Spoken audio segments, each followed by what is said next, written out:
Kejadian pasal 28. Kemudian Ishak memanggil Yakub, lalu memberkati dia serta memesankan kepadanya. Katanya, "Janganlah mengambil istri dari perempuan Kanaan.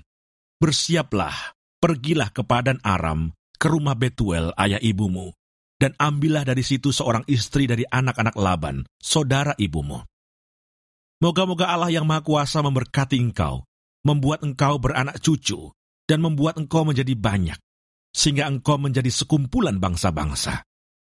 Moga-moga ia memberikan kepadamu berkat yang untuk Abraham, kepadamu serta kepada keturunanmu, sehingga engkau memiliki negeri ini yang kau diami sebagai orang asing, yang telah diberikan Allah kepada Abraham."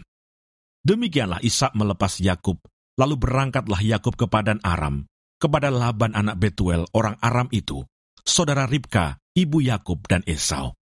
Ketika Esau melihat bahwa Ishak telah memberkati Yakub dan melepasnya ke Padan Aram untuk mengambil istri dari situ, pada waktu ia memberkatinya, ia telah memesankan kepada Yakub, "Janganlah ambil istri dari antara perempuan Kanaan."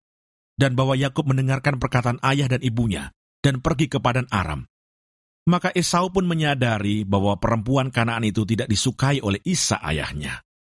Sebab itu ia pergi kepada Ismael dan mengambil Mahalat menjadi istrinya, di samping kedua istrinya yang telah ada.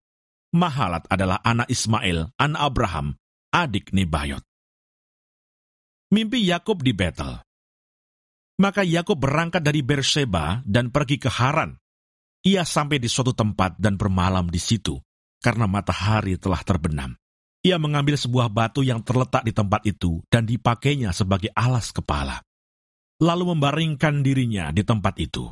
Maka bermimpilah ia, di bumi ada didirikan sebuah tangga yang ujungnya sampai di langit, dan tampaklah malaikat-malaikat Allah turun naik di tangga itu. Berdirilah Tuhan di sampingnya dan berfirman, "Akulah Tuhan Allah Abraham, nenekmu, dan Allah Ishak. Tanah tempat engkau berbaring ini akan kuberikan kepadamu dan kepada keturunanmu.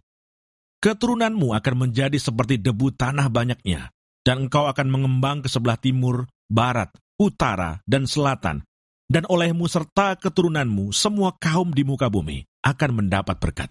Sesungguhnya aku menyertai engkau, dan aku akan melindungi engkau kemanapun engkau pergi, dan aku akan membawa engkau kembali ke negeri ini, sebab aku tidak akan meninggalkan engkau, melainkan tetap melakukan apa yang kujanjikan kepadamu." Ketika Yakub bangun dari tidurnya, berkatalah ia, "Sesungguhnya Tuhan ada di tempat ini, dan aku tidak mengetahuinya." Ia takut dan berkata, "Alangkah dahsyatnya tempat ini. Ini tidak lain dari rumah Allah, ini pintu gerbang surga." Keesokan harinya, pagi-pagi Yakub mengambil batu yang dipakainya sebagai alas kepala, dan mendirikan itu menjadi tugu, dan menuang minyak ke atasnya. Ia menamai tempat itu Betel. Dahulu nama kota itu Luz. Lalu bernasarlah Yakub, "Jika Allah akan menyertai dan akan melindungi aku di jalan yang kutempuh ini, memberikan kepadaku roti untuk dimakan dan pakaian untuk dipakai, sehingga aku selamat kembali ke rumah ayahku, maka Tuhan akan menjadi Allahku. Dan batu yang kudirikan sebagai tugu ini akan menjadi rumah Allah.